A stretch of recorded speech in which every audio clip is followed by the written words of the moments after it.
대한민국 남자들이 모이면 이 얘기 제일 많이 한다고 그래요. 무슨 얘기죠? 군대 얘기 제일 많이 한다고 그래요. 여러분 앞으로 각오하십시오. 우리 예전에는 3년 군생활했고 요즘은 18개월 2년 이렇게 군생활 하는데도 평생 써먹잖아요. 군대 얘기 계속 하잖아요. 전 무려 24년 했으니까 큰일 났습니다 이제.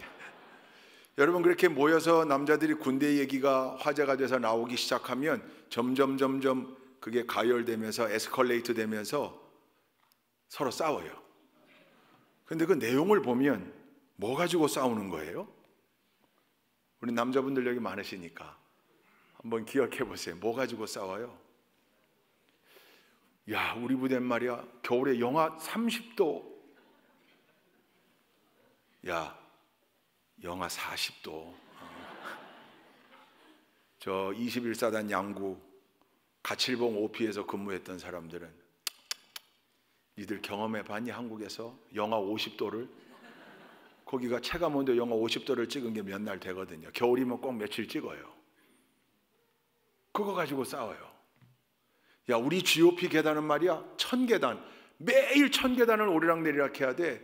이쪽에서 가소롭다는 듯이 야, 우리 2000계단, 우리 2000계단. 저 12사단 GOP에서 근무한 양반은 4000계단, 거기 4000계단 소초가 있거든요. 매일 오르내려야 되는 계단 수가 4000개예요. 그러니 얼마나 고생이 되겠어요. 휴일도 없이 주일도 없이 매일매일 그거 가지고 이 경쟁이 벌어지는 거예요. 컴피티션이 막 싸워요. 또 어떤 사람은 야, 진짜 고약한 사람이 있었다. 우리 고참. 야, 우리 간부, 난 그 사람을 지금도 이해하지 못하겠어. 되게 그런 사람들이 별명이 공통적인데 강단 용어가 아니어서 제가 못하겠어요. 음료수 이름하고 비슷해요.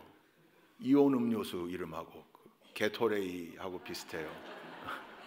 전 얘기 안 했어요. 딴 얘기 안 했어요. 너무 힘들었다. 야, 나는 이것까지 했다. 이런 거 가지고 하는 거예요. 여러분 이거 왜 자랑할까요?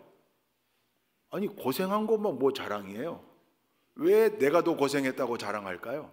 내가 더 고생했어. 아니 내가 더 고생했어. 왜 이렇게 다툼이 될까요? 물론 그게 진짜 싸움은 아니지만 왜 그럴까요?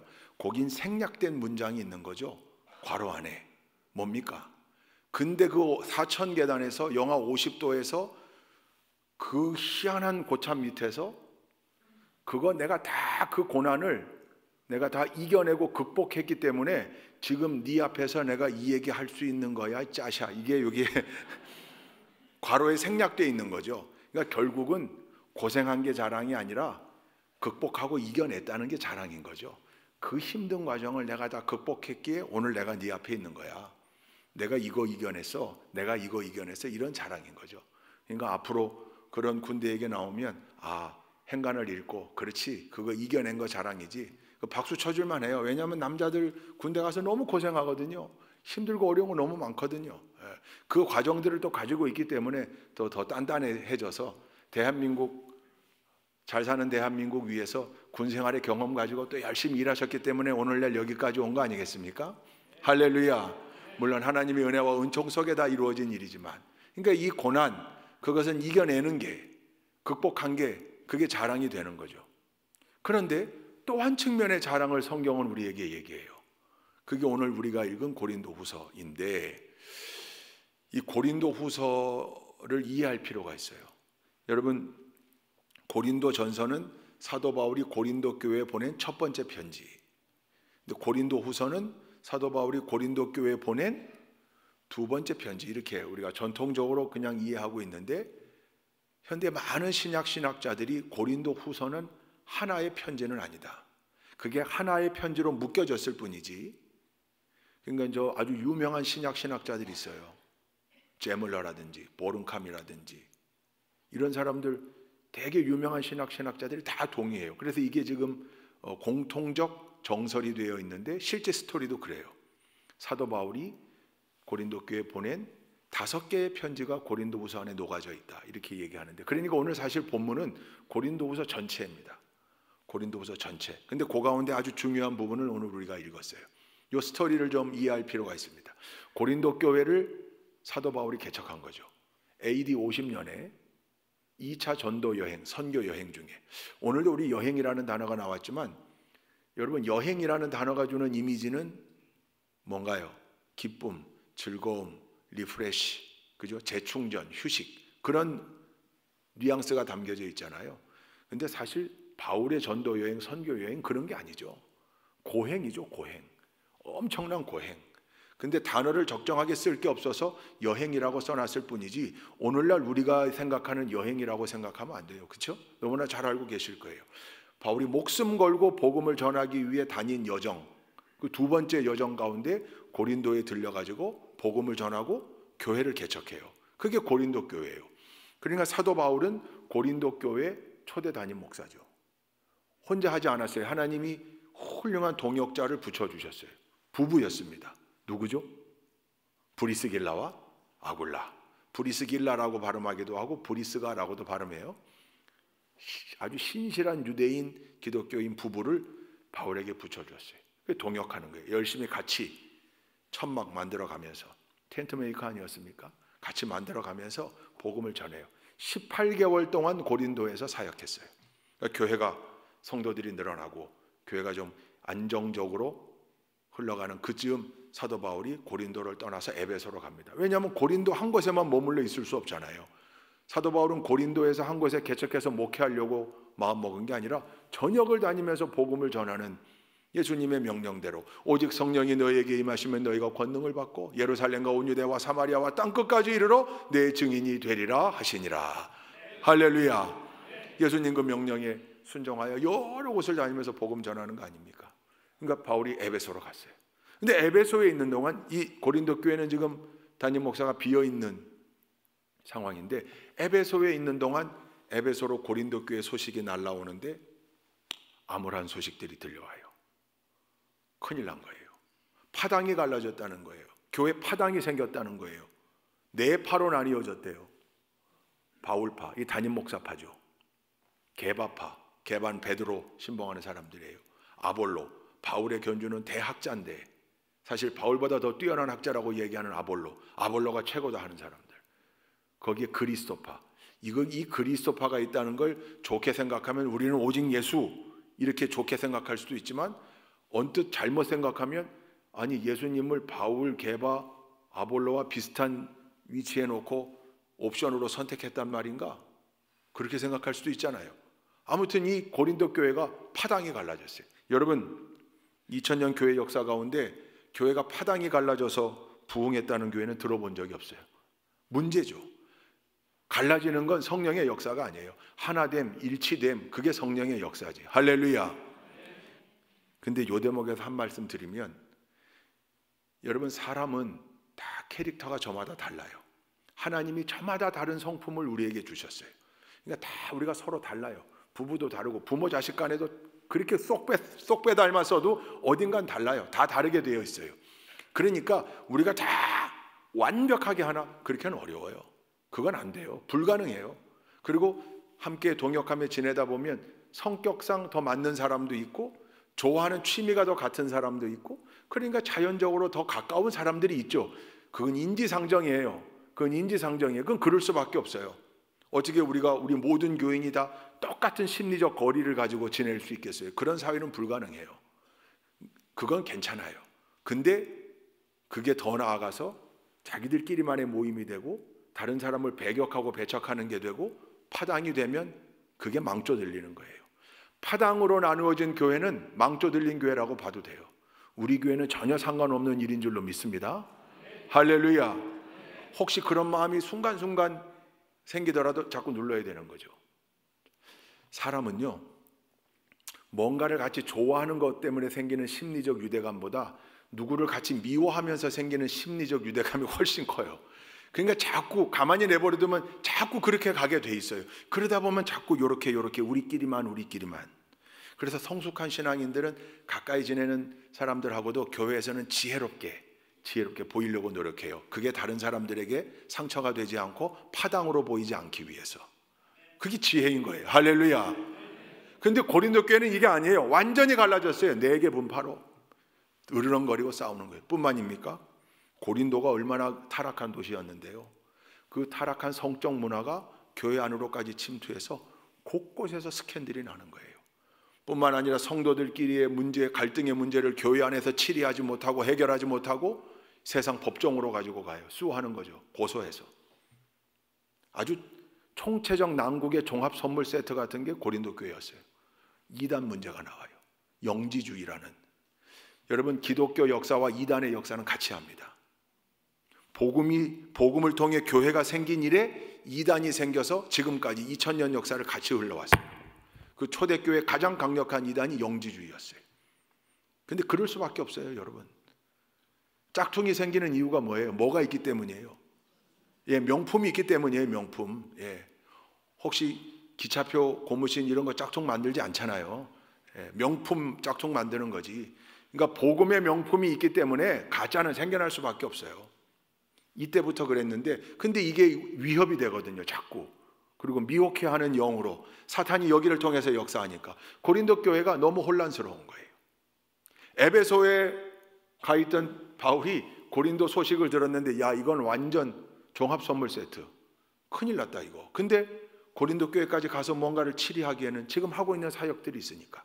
그래서 열심히 정성껏 편지를 씁니다. 그게 고린도 전서예요.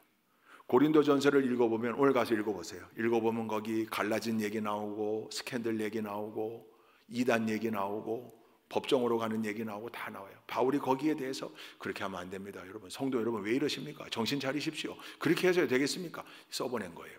그때 고린도 교인들이 그 편지를 읽고, 아이고, 우리가 담임 목사님 없다고 이거 너무 이렇게 됐구나. 정신 차려요.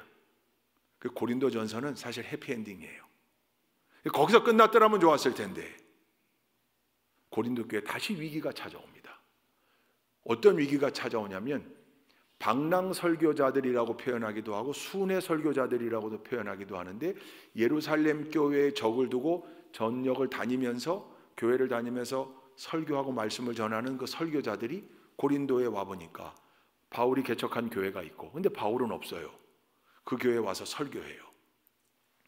그러면서 뭐라고 얘기하냐면, 와서 보니까 바울은 사실 사도가 아니다. 바울은 사도가 아니다. 우리는 정통성이 있는 예루살렘 교회 추천서를 가지고 있고 우리는 진짜 복음을 전하는 사도들이고 바울은 사도가 아니야. 그 사도 바울과 고린도 교회 교인들이 이간질하는 거예요. 혹시 예루살렘 교회 추천장 받은 거 혹시 봤냐? 당신들. 바울은 그런 거 없거든요. 여러분, 어디 누가 목사증이라고 보여주거들랑 의심부터 하십시오. 정통교단은 목사증 같은 거 안 만들어요. 근데 이렇게 보니까 있더라고요. 목사증 이렇게 해가지고 운전면허증처럼 가지고 다니는 분들. 정통교단은 그거 안 만든다고요.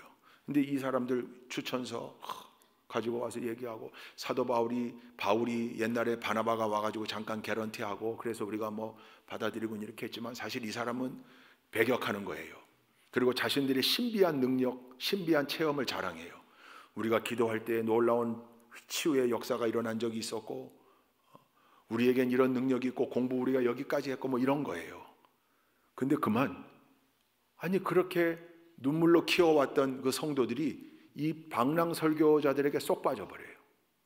영적인 콩깍지가 씌이는 거죠. 에베소에 있는 바울에게 이 소식이 전해져요. 왜냐하면 이 사람들이 자꾸 바울은 목사가 아니야, 바울은 사도가 아니야, 바울을 공격하니까 이 고린도 교회 교인들도 술렁이기 시작했고, 이게 문제가 되죠. 교회 공동체에 어려움이 생기는 거 아닙니까? 이 소식을 들은 사도 바울이 이제 편지를 쓰기 시작해요. 그게 이제 고린도후서 스토리의 시작이에요. 첫 번째 편지가 사도직 변호서신이라는 명칭이 붙어 있어요. 제가 사도 맞습니다. 아니 왜 사도됨을 의심합니까? 저는 다메섹 도상에서 분명히 예수님 만났습니다. 그 예수님이 복음 전하기 위하여 나를 택했다고 했습니다. 사도식 변호서신을 써요. 써가지고 누구 편에 보내냐면 제자 디모데 편에 보냅니다. 제자 디모데가 가지고 기대했겠죠. 고린도 전서 스토리처럼 이렇게 읽고 나면 또 정신 차리겠지 하서 보여줬는데, 고린도 교회 교인들 콩깍지가 얼마나 두꺼웠는지 꿈쩍도 하지 않아요. 디모데가 돌아와서 비관적인 보고를 합니다. 선생님, 이 사람들 꿈쩍도 하지 않습니다. 그때 사도 바울이 위기감을 느끼고 안 되겠다. 시간이 좀 걸리더라도 고린도를 가자. 그래서 고린도를 오는 거예요. 그게 두 번째 방문이에요. 첫 번째 방문, 첫 번째는 고린도 교회 개척했던 그때고, 두 번째로 고린도로 가는 거예요. 성도들을 모았어요. 사도 바울이 얘기하려고 하는데 몇 사람이 일어나더니 회중들 앞에서, 성도들 앞에서 사도 바울을 막 공격하는 거예요. 진짜 사도가 맞습니까? 모욕을 주는 거죠. 더 이상 거기 있을 수가 없었어요. 왜? 그대로 있다간 싸움이 나고 교회가 더 소란스러워질 테니까 서둘러 사도 바울이 교회를 떠나 다음을 기약하고 에베소로 옵니다. 에베소로 와서 쓴 두 번째 편지가 일명 눈물의 편지예요. 그게 고린도후서 10장, 11장, 12장, 13장입니다. 이번에는 그걸 써서 디도편에 보내요. 디도편에. 지난번 디모데가 수고했으니까 디도편에 보내요. 보내놓고 고린도를 위하여 기도하면서 너무 마음이 궁금하고 이게 어떻게 됐을까? 노심초사. 그러다가 디도를 앉아서 기다리지 못하고 디도가 오는 루트로 마중을 나가요. 드로아를 거쳐 마게도냐까지. 거기서 돌아오는 복귀하는 디도를 만났는데 디도가 전한 소식은 기쁜 소식인 거예요. 선생님, 이 편지를 읽고 성도들이 눈에 꼈던 콩깍지를 다 벗겨냈습니다. 우리가 왜 그랬을까? 정말 이건데 우리 이 바울 목사님, 바울 선생님, 사도 바울, 우리가 왜 그랬을까? 그리고 그때 소리쳤던 그 사람들, 당신들 왜 그랬던 거야? 이 사람들 쫓아내 교회에서. 막 이런 소식을 사도 바울에게 보고해요. 그때 사도 바울이 세 번째 편지를 써요. 그게 화해 편지예요. 그때 일어나서 공개적으로 모욕 줬던 사람들 벌 주지 마라. 다 품어라 그냥. 여러분, 사실 사도 바울이 그때 막 모욕 줄 때 거기를 떠나 에베소로 돌아오면서 참담했을 심정 가운데 그렇게 사도 바울을 공개적으로 공격했던 사람들보다 더 큰 심리적 타격이 회중들 가운데 아무도 그 사람을 제지하지 않고 대적하지 않았다는 거. 당신 왜 그래? 그러면 안 되잖아. 이런 얘기를 아무도 안 했다는 거예요. 마음이 너무 낙심됐던 거죠. 그래서 눈물의 편지를 아주 격앙되게 썼어요. 눈물로 썼어요. 그거 써놓고 노심초사해요. 혹시 내가 너무 세게 쓴 거 아닌가? 글이 너무 강성 아닌가 이거? 보내놓고. 근데 들려온 소식이 그만 성도들이 다 돌아왔다고 하니까 할렐루야. 기쁨으로 화해 편지를 쓰고 난 다음에 네 번째 편지가 디도를 두 번째 담임 목사로 세우자. 이 담임 목사가 없는 기간에 이런 문제가 생기니까 안 되겠다. 그래서 디도를 추천하는 추천의 편지를 네 번째로 쓰고, 다섯 번째는 예전에 예루살렘 교회가 힘든데 거기 연보 구제 헌금하기로 했던 거 힘써서 해주십시오. 모교회를 위해서. 그 편지. 그게 다섯 번째 편지라고 신학자들이 고린도 후서를 그렇게 연구하고 분석해 놓은 거예요. 이게 풀 스토리예요. 여러분, 이 스토리 가운데 중요한 장면을 우리가 오늘 읽었어요. 두 번째인 눈물의 편지 장면이에요. 그 가운데 오늘 읽은 본문이 포함되어 있는 거죠. 10장, 11장, 12장, 13장이 눈물의 편지니까. 자, 바울이 어떤 상황에서 쓴 거예요? 해결하려고 직접 갔다가 도리어 공개적으로 망신만 당하고 자기 편드는 성도들 하나 없이 낙심하여 돌아와가지고 마지막이 될지도 모른다는 절박한 심정으로 쓴 거예요. 가서 보니까 그 방랑 설교자들한테 쏙 빠져가지고 그 사람들 뭐 박사학위가 있고 예루살렘교회 추천서가 있고 신비한 체험을 자랑하고 막 이런 거에 혹해가지고 빠져 있는 거예요. 자, 그 상황에서 이제 편지를 씁니다. 여러분 같으면 어떻게 쓰시겠어요? 여러분 같으면, 저 같으면 이렇게 쓸 것 같아요. 사실 제가 그동안 얘기는 안 했는데 내가 PhD 학위가 2개 있습니다. 박사학위가. 내가 일부러 예배 때 가운에 여기 박사 학위, 그 우리가 일명 얘기하는 상병 계급장 세 줄, 그게 박사 학위 가운이잖아요. 그거 안 입었던, 그 일부러 내가 안 입었는데 사실 그 가운이 내가 2개나 있다니까요. 그리고 내가 이거 나중에 간증하려고 그랬는데 예수님 당시에 죽었던 사람 3명 살렸잖아요. 나인성 과부의 아들, 회당장 야이로의 딸 나사로. 사실은 저도 살린 적이 있습니다.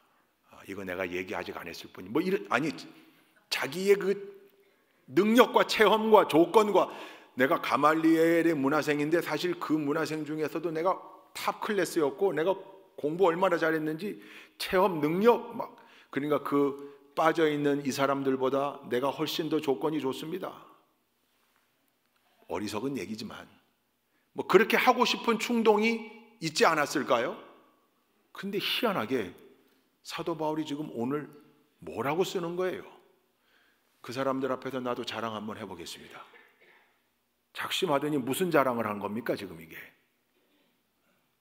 이게 유명한 바울의 고난 목록이에요. 고린도후서 11장이. 하나님의 일을 감당하며 복음을 전했던 여정 중에 당했던 어려움들, 돌로 맞을 뻔했던 거, 죽을 뻔했던 거, 40에 하나 감한 매를 5번이나 맞았던 거, 배격당했던 거, 강의 위험, 강도의 위험, 동족의 위험, 다메섹 도성에서는 야반도주, 바구니 타고 내려와 야반도주 했던 거. 여러분, 이게 왜 자랑이에요? 여러분, 옛날, 지금은 안 그렇습니다만 옛날 시골에서 목회하셨던 목사님들 감기도 걸리면 안 됐어요. 감기도. 왜? 감기 걸리면 성도들이 우리 목사님 요즘 기도 안 하는가 보네. 왜 감기가 걸리고 그래? 어디 아파도 아프다는 얘기 못하고. 왜? 하나님의 일을 하는 사람은 하나님께서 책임져 주셔야지. 이건 사실 잘못된 생각이죠. 사도 바울도 얼마나 어려움을 당했습니까? 여러분, PK라는 용어, President Kids, 대통령의 자녀들이 미국에서 자꾸 엇나가고 그냥 막 말썽 피우고 그러니까 PK로 불렀지만 그게 원래 PK가 대통령의 자녀들 얘기한 게 아니에요. Pastors Kids, 목사들 자녀, PK예요. 왜? 목사 자녀들이 사춘기 때 막 엇나가는 경우가 너무 많아요. 왜? 스트레스 받는 거예요. 교회에서 조금만 예배 시간에 떠들어도 이 새끼가 목사 아들이 너는 목사 자녀가 이래도 되냐? 목사 아들 막. 그러니까 애들이 막 우리 아버지가 목사지 내가 목사예요 막 삐뚤어질 테다. 그리고 그러니까 목사님 아들, 목사님 딸 중에는 막 그냥 어려움을, 그게 PK예요. 근데 그런 일들을 보면 성도들이 은혜가 안 된다, 덕이 안 된다. 예전에는 그래서 그것 때문에 어려움도 많이 당했어요. 사도 바울은 지금 복음 전하는 하나님께서, 예수님께서 명령하신 가장 위대한 명령을 감당했는데 이런 어려움 당했다는 거잖아요. 사실 이거 숨기고 싶은 거예요. 원래 자랑하려면 어떤 자랑하고 싶은 거예요? 복음을 전하기 위해서 가는데 태풍이 몰아치던 곳에 갑자기 바람이 뚝! 폭우가 쏟아지다가 내가 가는 길만 이렇게 햇빛이 쫙! 이런 거 자랑하는 거죠. 복음을 전하러 갔더니 강도들이 나타났다가 영적 권세에 압도당하고 목사님 뭘 도와드릴까요? 이런, 저도 그런 간증하고 싶은데 사명을 감당하는 일에도 얼마나 어려움들이 많이 생겨요. 그렇잖아요. 우리 교회도 그렇잖아요. 우리 교회가 계획하고 감당하고 하는 일에는 언제든지 순풍에 돛단 듯 그냥 그렇게 일사천리로 항상 만사형통입니까? 아니죠. 성경에서 말하는 만사형통의 형통이 아무런 어려움 없는, 세상적 어려움 없는 그런 의미가 아니잖아요.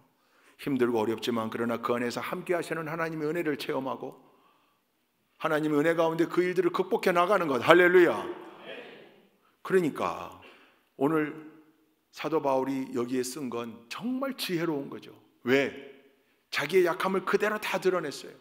오히려 지금 콩깍지가 씌어있는 그 성도들에게 맞다, 나도 자랑할 거 있다. 근데 난 이런 약점들이 있었다. 나 힘들게 사역했다. 근데 내가 이렇게 지금까지 사역할 수 있는 건 하나님이 나와, 그리스도께서 나와 함께하고 계시기 때문이다. 할렐루야. 이걸 보여주는 거죠. 이 편지가 고린도 교회 교인들의 마음을 움직인 거예요. 맞아.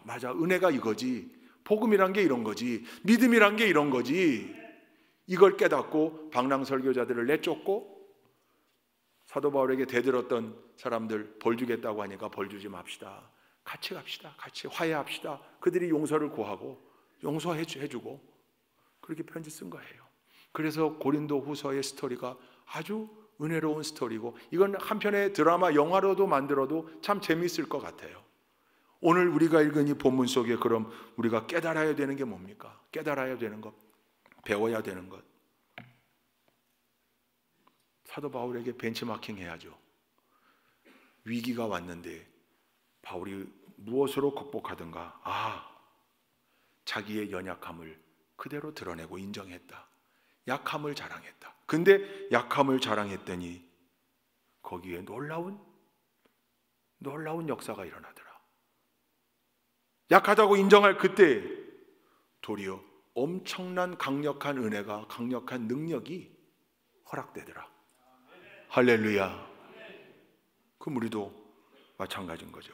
약함을 자랑하는 지혜에 이렇게 신비한 힘이 있다면 우리도 그대로 벤치마킹해서 약함을 자랑하는 그 지혜대로 신앙의 여정 가운데 그거 본받아서 그대로 할 때 우리 안에 역사가 일어나는 겁니다. 그 지혜 가운데 열매가 거두어지는 거죠. 할렐루야.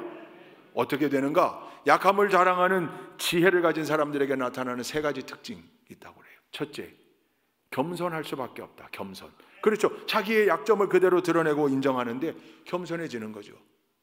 자랑하는 사람, 좋은 거 자랑하고 힘 있는 거 자랑하고 능력 있는 거 자랑하고 그러면 자꾸 목에 힘이 들어오게 되고 그렇잖아요. 교만해지잖아요. 근데 아니라고 내 약점, 내 약함, 연약함 이걸 자랑하는 사람은 겸손할 수밖에 없는 거죠. 여러분, 우리 모두가 가지고 있는 공통적 근원적 약함이 있습니다. 그게 뭡니까?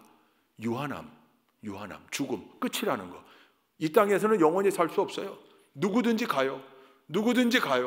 가난한 사람도 부자인 사람도 많이 배운 사람도 적게 배운 사람도 예외가 없어요. 우리 모두가 가지고 있는 유한함, 우리 연약함의 최고봉, 이 유한한 존재이기에 우리가 영생을 갈망하고 그 영생의 길 되시는 예수님 바라보고 예수님 은혜로 하나님 사랑으로 그 영생의 길을 걸어가는 거잖아요. 할렐루야.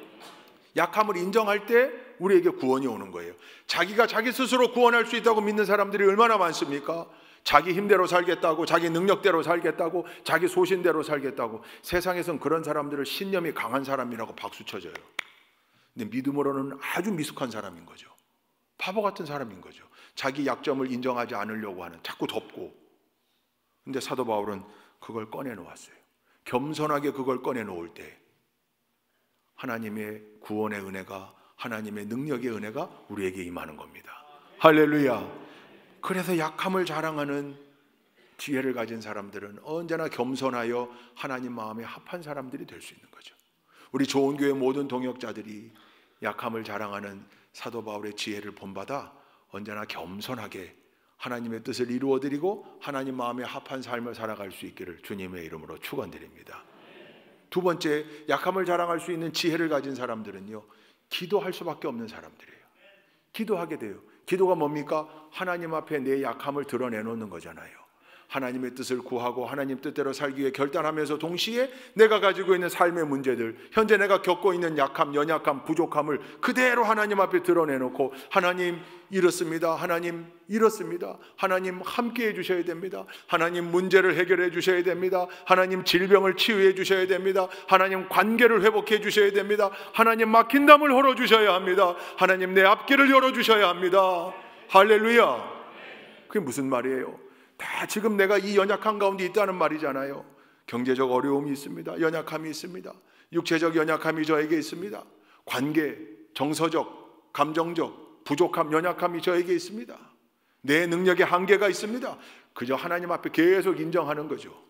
기도는 그거예요. 하나님 앞에 내 연약함을 인정하는 것. 그때마다 하나님께서 놀라운 은혜로 함께 하셔서 그 약함이 도리어 강함으로 보일 수 있게 인도해 주신다. 아니, 약함이 도리어 강함이 되게끔 체험케 해주신다. 왜? 무엇 때문에? 내 능력으로가 아니라 그 약함을 인정하는 지혜 속에 역사하시는 하나님의 도우심과 하나님의 은혜로. 할렐루야. 그래서 약함을 인정하면 할수록 하나님 은혜의 공간이 더 넓어지는 거죠. 내 연약함의 공간을 더 넓게 인정하면 인정할수록 하나님의 역사, 하나님 은혜의 역사의 공간이 더 넓어지는 거죠. 그게 지혜 아닙니까? 내가 뭔가 해보려고 하는 게 아니라 나도 최선을 다하지만 그러나 하나님 앞에 내 연약함을 인정할 때 하나님은 더 우리를 도우신다. 그래서 로마서 8장 26절에 이렇게 돼 있어요. 이와 같이 성령께서도 우리의 약함을 도와주십니다. 성령님이 우리 옆에 있으시면서 성령께서 우리의 약함을 도우신다. 우리가 어떻게 해야 할지, 무엇을 말해야 할지, 밝히 말해야 할 바를 말하게 하시고 기도해야 할 바를 기도하게 하시고 하나님 앞에 내어놓을 것 내어놓도록 성령께서 도우신다. 하나님이 늘 함께 하신다. 어떤 사람에게? 기도하는 사람, 하나님 앞에 내 약함을 인정해내는 사람에게 할렐루야. 그래서 약함이 은혜가 되는 겁니다. 약함이 은혜가 되는 거예요. 약할 때 강함 대신에 그 찬양이 있잖아요. 세상 사람들은 그 가사를 이해 못해. 이게 뭔 말이야? 약할 때 왜 강함이 된다는 말이야? 밑도 끝도 없이. 근데 거기 생략된 표현들이 있는 거죠. 약함을 인정할 때, 내가 연약함 그 가운데 빠져 있을 때, 그러나 그 연약함을 인정하고 하나님 앞에 나올 때 하나님 은혜의 공간이 넓어져 그 속에 하나님 역사하시고, 그래서 내가 도리어 더 강해진다. 할렐루야. 저는 이 찬양 부를 때마다 예전에 함께 있었던 군종병 생각이 나요. 저 목포 친구였는데 호남 친구니까 찬양 인도했어요. 찬양 인도. 이 찬양을 한번 부르는 거예요. 근데 이 찬양을 약할 때 강함 대신에, 처음에 무슨 얘기인가 약할 때라니 그랬더니 이 찬양이더라고요. 그래서 야, 그 사투리는 알겠는데 이거 부를 땐 반드시 약할 때라고 발음해라. 약할 때, 내가 약할 그때 강함 대신에. 우리 교회에서는 다 그렇게 불러요, 목사님. 그래서 거기서는 그렇게 부르고 군대에서는 약할 그때에 강함이 되게 하시는 하나님의 은혜. 왜? 하나님의 은혜의 공간이 넓어지니까. 여러분, 약함을 인정하는 지혜 가지고 하나님 앞에 늘 나와 기도하고 하나님 앞에 연약함을 내어놓고 하나님 은혜의 공간을 더 넓게 만들어 놓는 귀한 믿음의 소유자들 다 되시기를 주님의 이름으로 축원드립니다. 마지막 세 번째로 약함을 인정하는 지혜를 가진 사람들에겐요, 세 번째 특징이 늘 관계가 회복되어지고 관계가 좋아요. 약함을 인정하는 사람들은 정서적으로 좋아하게 돼 있어요. 그렇잖아요. 생각해 보세요. 늘 자기 자랑하는 사람 있죠. 늘 자기 자랑. 우리끼리 얘기지만 재수 없잖아요. 물론 또 마음이 넓은 우리 성도님들은 그 자랑하는 거 다 박수 쳐주고 받아들여주고 하겠지만, 근데 그렇게 자랑할 게 많은 사람도 약함이 있어요. 그러니까 지혜예요. 강함, 자기가 자랑할 만한 거 자랑하면서도 또 약한 것도 자랑해야 돼요. 내놓아야 돼요. 여러분, 약한 걸 내놓으면요, 관계가 달라진다니까요. 그러니까요. 제가 왜 이거 이렇게 잘 못하는지 모르겠어요. 제가 이게 참 약해요. 이게 잘 안 돼요. 근데 집사님 너무 잘하시네. 그럼 얼마나 좋아해요. 도와주고 싶어해요. 도와주고 싶어해요. 약함을 인정할 때요, 누구든지 마음을 열게 되어 있고 그 사람 도와주고 싶어요. 그게 인지상정이에요. 그래서 부부 간에도, 부모 자식 간에도, 동역자들 간에도, 친구 간에도 약함을 인정하는 지혜가 관계를 더 좋게 하는 거예요. 그 약함을 진솔하게 내놓을까. 그렇다고 시시콜콜이 자기 약점을 다 드러낼 필요는 없죠. 그죠? 그런 사람을 우리는 두 글자로 부르는데, 푼수라고. 자꾸 상황도 아니고 그런 환경도 아니고 지금 그런 얘기 하고 있지도 않은데 난데없이 갑자기 와가지고 그러지 말고, 그러나 그 관계 속에서 본인의 연약함을 내어놓을 때 또 기도 부탁도 하게 되고 진솔하게 얘기할 때 그때 함께 하게 되고 도와주게 되고, 이게 기독교 신앙의 역사 아닙니까? 높아지고 싶거든 낮아져라. 섬김을 받고 싶거든 먼저 섬겨라. 약함을 인정해라. 자랑해라. 그때 하나님께서 강하게 해주시고 관계가 회복되게 해주시고 사랑받게 해주실 거다. 할렐루야. 그러니까 하나님 앞과 사람 앞에 우리는 약함을 자랑해야 되는 존재들입니다. 할렐루야. 그러니까 오늘부터 우리 좋은교회 성도님들은 늘 하나님 앞에 약함을 자랑하십시오. 그게 기도입니다. 삶의 자리에서도, 성전에 올라와서도 늘 기도하는 거죠. 두 번째, 동역자들 간에도 그럴 필요가 있을 때 자기의 약점, 잘못한 거, 실수한 거 그대로 잘 인정하고, 제가 참 이게 잘 안 됐어요. 미안해요. 내가 이거 하려고 노력했는데 내가 참 이게 약한가 봐요. 다 그렇지 뭐. 이렇게 되는 거죠. 왜 그런 약점을 가지고 계세요? 이런 사람 없잖아요.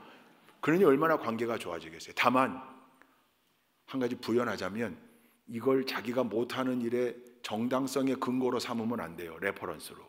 이게 무슨 말이냐면, 저는 주방일 잘 못해요. 그렇게 해놓고 나중에 나 못한다 그랬잖아. 잘하는 사람이 하세요. 그래서 한 속해 6가정인데 5사람이 다 나는 주방일을 잘 못해요. 그래서 식사당번 돌아오면 잘하는 한 사람만 시켜. 그때 나 못한다 그랬잖아. 이렇게 쓰면 안 돼요. 못하지만 함께 하는 거죠. 함께 하고 돕고 하는 거죠.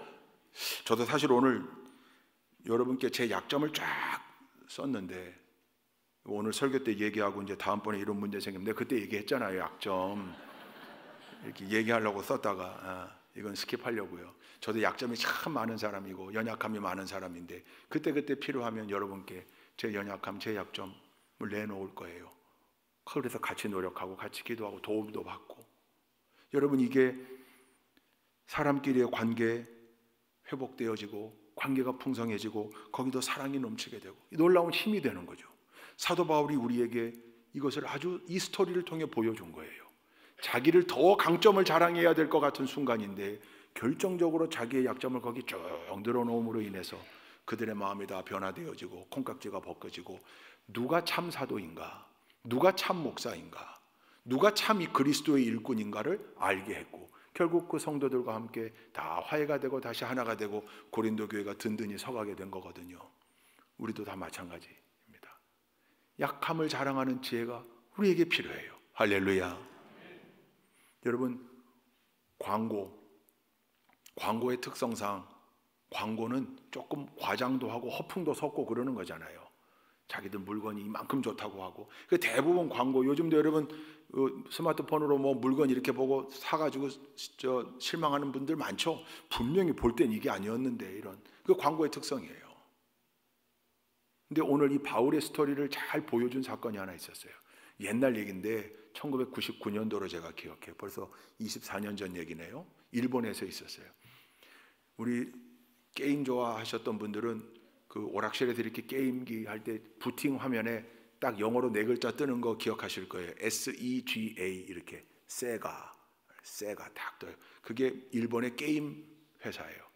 근데 이 게임 회사가 소니하고 닌텐도에 밀리는 거예요. 근데 회사가 자꾸 어려워져요. 1999년도에 자기들이 프로젝트, 신게임을 하나 지금 런칭하기 위해서 프로젝트를 하면서 광고를 어떻게 할까? 그때 이들이 전통적인 광고의 생각을 다 뒤집고 우리 이 약점을 그대로 보여줍시다. 안 됩니다. 우리가 좀 이렇게 잘 된다고 해도 지금 될까 말까 하는데 이게 되겠습니까? 아니, 한번 해보십시다. 바울 정신인 거죠.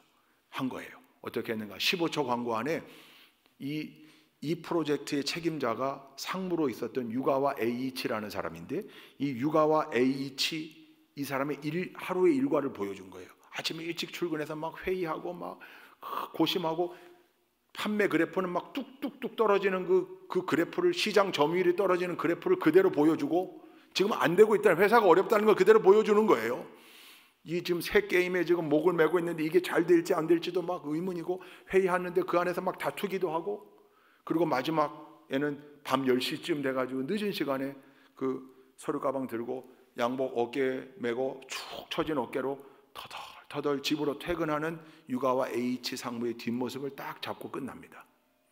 카피가 하나 딱 등장하는데 광고 문구가 힘내라 H 이렇게 딱 등장했어요. 힘내라 H. 이 광고가 나간 다음에 난리가 나기 시작합니다. 왜냐하면 전통적 광고라고 한다면 우리가 지금 소니와 닌텐도를 앞지르고 있습니다. 지금 예약 판매 대수가 이렇게까지 됐습니다. 이런 거 막 해야 될 것 같은데 지금 힘들다는 얘기예요. 자기네 회사가 지금 3등인데 더 4등으로 떨어질 수도 있고, 이 지금 추진하고 있는 프로젝트가 잘 될지 안 될지도 아직 미지수고, 이런 걸 그대로 보여준 거예요. 근데 여러분, 놀라운 역사가 나타났어요. 그때까지만 해도 발매 첫날 게임기가 팔린 대수가, 이게 신기록이에요. 드림캐스트라고 하는 게임이었는데 18만 대가 하루에 팔려요. 어마어마한 성공이죠. 뿐만입니까? 전 국민에게 유행어가 됐어요. 뭐가? 힘내라 H. 이게 유행어가 됐어요. 그래서 그 H 대신에 이제 다른 사람 이름 하는 거죠. 힘내라 정재원, 힘내라 김태중, 힘내라 오호영, 뭐 이렇게 이름 서로 그게 어마어마한 히트가 된 거예요. 세가라는 회사가 일본에서 엄청난, 근데 기존까지의 광고의 성격 특성을 뒤집어 엎은, 자기들 회사의 어려운 거 그대로 노출한, 약점을 자랑한, 근데 그게 이렇게 이어진 거예요. 드림캐스트를 산 사람들 중에는 게임을 안 하는 사람도 있었답니다. 무슨 말이에요? 그러니까 광고 보고 저 회사 응원하고 싶다, 사준 거예요. 놀라운 역사죠. 놀라운 일이죠. 일본 이 게임기 회사가 이때 이걸로 크게 성공하고 이 광고를 전 세계가 벤치마킹하기 시작해. 우리나라도 그래서 나온 광고가 교보생명 광고예요. 그 광고에서 이 용어를 아예 붙였는데 2등 마케팅. 네. 광고 기억나시죠? 지금은 2등입니다. 그러나 1등 하겠다는 거죠. 1등이 어디예요? 삼성생명이에요. 만년 1등이. 교보생명이 2등인데 우리 1등 가겠습니다. 이런 걸 2등 마케팅 해가지고 그게 광고계에 대단한 유행이 됐었어요. 그게 소비자들에게도 소비자들의 마음을 얻는 데도 도움이 된다. 그 원조가 사도 바울이에요.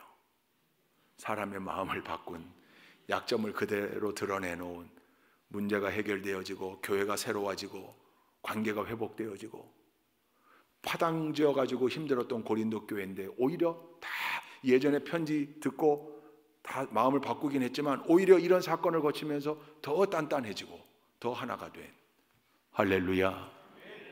여러분, 오늘 이 아침 우리에게 주신 이 고린도후서의 이 말씀, 또 고린도후서 전체의 스토리 속에 이 사건이 차지하는 귀한 지혜와 은혜를 생각해 보면, 하나님과 사람들 앞에 겸손하게 약함을 인정하고 또 약함을 드러내놓고 진솔하게 자기의 약점들을 내놓고 하나님의 도우심을 구할 때, 또 사람의 도움도 구할 때 관계가 풍성해지고, 하나님과 나와의 관계가, 사람과의 관계가, 동역자와의 관계가 풍성해지고 뿐만 아니라 함께 동역할 때 거기에 더 놀라운 열매들이 거두어질 수 있다.